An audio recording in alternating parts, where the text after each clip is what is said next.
ये क्वेश्चन हम लोग शुरू करते हैं। देखो अगर आपको ये क्वेश्चन आए तो कैसे करना है, देखो नंबर जो है आपका बोल रहा है 3n+2 की फॉर्म में, तो वो हमेशा 2 एज अ रिमाइंडर छोड़ेगा, बिल्कुल, क्योंकि आपको पता है ये जो आगे का नंबर है वो तो 3n से डिविजिबल हो जाएगा। अगर उसमें 2 आप ऐड करोगे तो आपका वो 2 रिमाइंडर छोड़ेगा। अगर मैं n की जगह 1 रखूं तो देखो मेरा क्या बन जा रहा है 5। अब अगर मैं 3 को 5 से डिवाइड करूंगा रिमाइंडर 2 आ जाएगा। अगर 2 रखूंगा तो 6 + 2 8 है ना, 8 रिमाइंडर कितना बच जाएगा, रिमाइंडर आपका अगेन कितना बच जाएगा 2 बच जाएगा। ठीक है, तो पहला वाला स्टेटमेंट तो बिल्कुल सही है। दूसरा स्टेटमेंट बोलता है इफ n अपॉन, मतलब मैं n को अगर मैं 5 से डिवाइड करूं, अब यहां पे जो n है और जो ऊपर वाला n है वो दोनों अलग अलग है, 2 अलग अलग स्टेटमेंट, 2 अलग अलग n होंगे। ठीक है, तो मतलब 2 अलग अलग नंबर होंगे। तो यहां पे बोल रहा है जैसे मैं 5 से डिवाइड करता हूं तो रिमाइंडर 3 लेफ्ट करता है। तो इसका मतलब यह है कि जो नंबर है वो इस फॉर्म का है, 5n+3 है ना, इस फॉर्म का है। ठीक है, और साथ में ये बोल रहा है इसी n को अगर मैं 2 से डिवाइड करूं, है ना, अब ये सेम क्वेश्चन के हैं तो सेम स्टेटमेंट के, तो सेम n होंगे। ठीक है, तो अगर मैं 2 से डिवाइड करूं तो रिमाइंडर 0 बच जा रहा है। तो ये दोनों चीज को सेटिस्फाई करने वाले हमने n की वैल्यूज निकालनी है। सबसे पहले अगर मैं n को 1 रखूं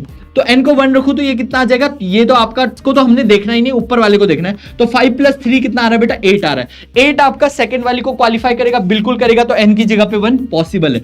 अब अगर मैं n की जगह पे 2 रखूं तो यहां पे 2 आएगा, 5 × 2 = 10, 10 + 3 13, बट ये आपका सेकंड वाले को क्वालिफाई नहीं करेगा। ठीक है, क्योंकि ये इवन नंबर नहीं है, तो n की जगह पे 2 पॉसिबल ही नहीं है। फिर n की जगह पे 3 रखूं तो 5 × 3 = 15, 15 और 3 कितना हो जाएगा 15, 16, 17, 18, 18 आ जाएगा। ठीक है, अगेन आपका ये पॉसिबल है, तो 3 पॉसिबल है। तो यहां से आपको ये पता चल रहा है कि जो ऑड वाले हैं उनके लिए पॉसिबल, सॉरी उनके लिए पॉसिबल है, और जो इवन वाले हैं उनके लिए क्या नहीं है, पॉसिबल नहीं है। ठीक है, तो आपको याद रखना है, तो ऑड वाले आप वैल्यूज यहां पे रख सकते हो। तो अब आपको बोल रहा है यही n को अगर मैं 10 से डिवाइड करूं तो 4 रिमाइंडर छोड़ेगा। अब इस n की जगह पे आप किसी एक की वैल्यू रख लो। अगर मैं यहां पे 5 रखूं तो 5 × 5 = 25, 25 + 3 कितना हो जाएगा 28 हो जाएगा। अगर मैं 28 को 10 से डिवाइड करूंगा तो रिमाइंडर 8 बचेगा, ना कि 4। ठीक है, सिमिलरली अगर मैं n की जगह पे कुछ भी रखूं, मान लो मैंने n की, लेकिन ऑड होना चाहिए, इवन में वो सेटिस्फाई नहीं कर रहा है, तो n की जगह पे मैंने रख लिया 7, 7 × 5 = 35, 35 + 38, तो अगेन जो